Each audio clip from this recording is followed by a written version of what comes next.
जय श्री कृष्ण। आप सभी को योगिनी एकादशी की हार्दिक शुभकामनाएं। हिंदू धर्म ग्रंथों में हर एकादशी का अपना अलग महत्व बताया गया है। इन्हीं अलग अलग विशेषताओं के कारण इनके नाम भी अलग अलग रखे गए हैं।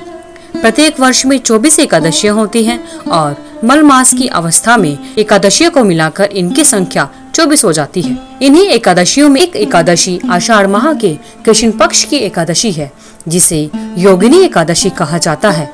योगिनी एकादशी का उपवास रखने से सभी पापों से मुक्ति मिल जाती है तथा इस लोक में सुख को भोगकर और परलोक में मुक्ति मिल जाती है।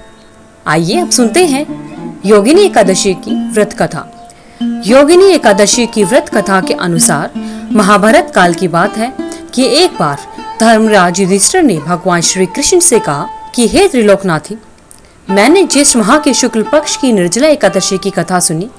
अब आप कृपा करके आषाढ़ माह के कृष्ण पक्ष की एकादशी की कथा सुनाइए। इस एकादशी का क्या नाम है तथा इसका क्या महात्म्य है और इसको करने से व्यक्ति को किस सुख की प्राप्ति होती है, यह सब आप मुझे विस्तार पूर्वक कहिए। श्री कृष्ण कहने लगे, हे पांडु पुत्र, आषाढ़ माह की कृष्ण पक्ष की एकादशी का नाम योगिनी एकादशी है। योगिनी एकादशी का व्रत करने से सभी पाप नष्ट हो जाते हैं। हे धर्मराज, यह एकादशी तीनों लोकों में प्रसिद्ध है। इसके व्रत से सभी पाप नष्ट हो जाते हैं। तुम्हें मैं पुराण में कही हुई कथा सुनाता हूँ, ध्यान पूर्वक सुनो। कुबेर नाम का एक राजा था। वह अलकापुरी नाम की नगरी में राज्य किया करता था। वह बहुत शिव भक्त था। उनका हेममाली नामक एक यक्ष सेवक था जो पूजा के लिए फूल लाया करता था। हेममाली की विशालाक्षी नाम की अति सुंदर स्त्री थी। एक दिन वह मानसरोवर से पुष्प लेकर आया, लेकिन कामासक्त होने के कारण फूलों को रखकर अपनी स्त्री के साथ रमण करने लगा। इस भोग विलास में दोपहर हो गई। हेममाली की राह देखते जब राजा कुबेर को दोपहर हो गई तो उसने क्रोधपूर्वक अपने सेवकों को आज्ञा दी कि तुम लोग जाकर पता करो कि हेममाली अभी तक पुष्प लेकर क्यों नहीं आया। जब सेवकों ने उसका पता लगाया तो राजा के पास जाकर बताया कि हे राजन, वह हेममाली अपनी स्त्री के साथ रमण कर रहा है। इस बात को सुनकर राजा कुबेर ने हेममाली को बुलाने की आज्ञा दी। वह डर से कांपता हुआ हेममाली राजा के सामने उपस्थित हुआ। उसे देखकर कुबेर को अत्यंत क्रोध आया और उसके होंठ फड़फड़ाने लगे।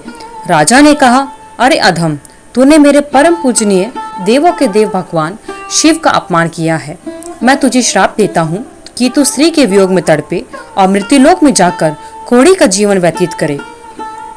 कुबेर के श्राप से वह उसी समय स्वर्ग से गिरकर पृथ्वी पर आ गया और कोढ़ी हो गया। उसकी स्त्री भी उससे बिछड़ गई। मृत्युलोक में आकर उसने अनेक भयंकर कष्ट भोगे, लेकिन भगवान शिव की कृपा से उसकी बुद्धि मलिन न हुई और उसे पूर्व जन्म की भी सुध रही। अनेक कष्टों को भोगता हुआ तथा अपने पूर्व जन्म के कुकर्मों को याद करता हुआ वह हिमालय पर्वत की तरफ चल पड़ा। चलते चलते वह मार्कंडेय ऋषि के आश्रम में जा पहुंचा। वह ऋषि अत्यंत व्रत तपस्वी थे।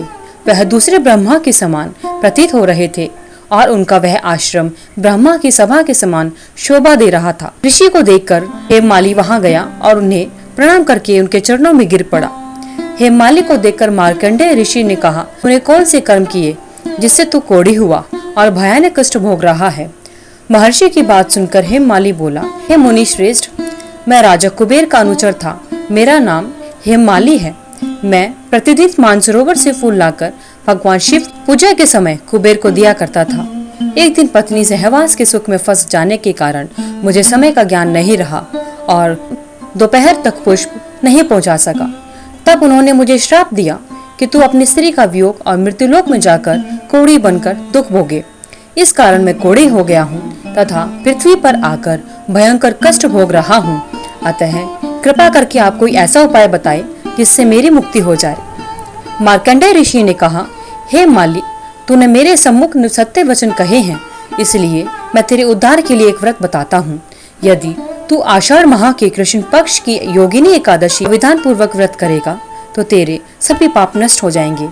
महर्षि के वचन सुनकर हेममाली अति प्रसन्न हुआ और उनके वचनों के अनुसार योगिनी एकादशी का विधि विधान से व्रत किया।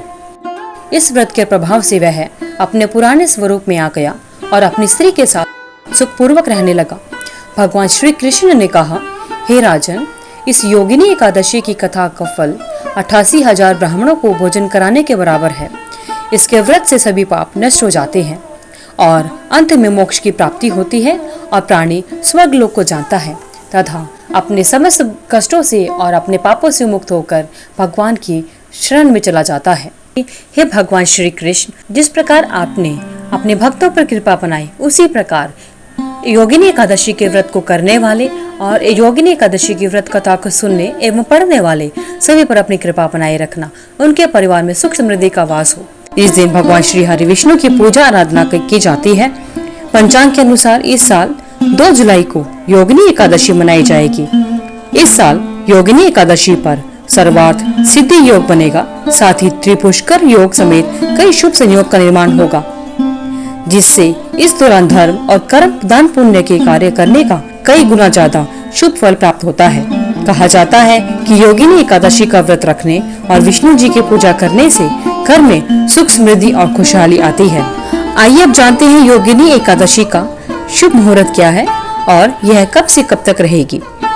आषाढ़ माह की कृष्ण पक्ष पहली एकादशी तिथि की शुरुआत 1 जुलाई 2024 को सुबह 10:26 पर होगी और अगले दिन यानी 2 जुलाई को सुबह 8:34 पर एकादशी का समापन हो जाएगा। इसलिए उदया तिथि के अनुसार 2 जुलाई 2024 को एकादशी का व्रत किया जाएगा। एकादशी व्रत में द्वादशी तिथि में पारण किया जाता है और योगिनी एकादशी का व्रत का पारण 3 जुलाई को सुबह 5:28 से लेकर सुबह 7:10 तक आप अपने एकादशी के व्रत का पारण द्वादशी के दिन कर सकते हैं। योगिनी एकादशी पर भगवान श्री हरि विष्णु की किस प्रकार पूजा आराधना करें जिससे भगवान शीघ्र प्रसन्न हो। योगिनी एकादशी के दिन सुबह जल्दी उठकर स्नान करने के बाद में साफ स्वच्छ कपड़े पहनने चाहिए। उसके बाद एक चौकी पर पीले रंग का वस्त्र बिछाना चाहिए। भगवान विष्णु के साथ साथ माता लक्ष्मी की भी पूजा करनी चाहिए। भगवान विष्णु के समक्ष धूप प्रज्वलित करने चाहिए। विष्णु जी को पीले फूल की माला अर्पित करनी चाहिए। पूजा के दौरान विष्णु जी को तुलसी दल, फल, मिठाई और अन्य चीजें चढ़ाएं। योगिनी एकादशी की कथा को सुनना एवं पढ़ना अत्यधिक आवश्यक होता है। भगवान विष्णु के साथ साथ लक्ष्मी और सभी देवी देवताओं की आरती उतारनी चाहिए और रात्रि के समय रात्रि जागरण करना चाहिए। साथ ही सारा दिन भगवान श्री हरि विष्णु के मंत्रों का जाप करते रहना चाहिए, जैसे ओम भगवती वासुदेवाय नमः और भगवान श्री हरि विष्णु के अन्य मंत्रों का उच्चारण एवं जाप अवश्य करें। साथ ही आप इस दिन भागवत गीता का भी पठन एवं श्रवण कर सकते हैं। भगवान श्री हरि विष्णु की आप सभी पर कृपा बनी रहे।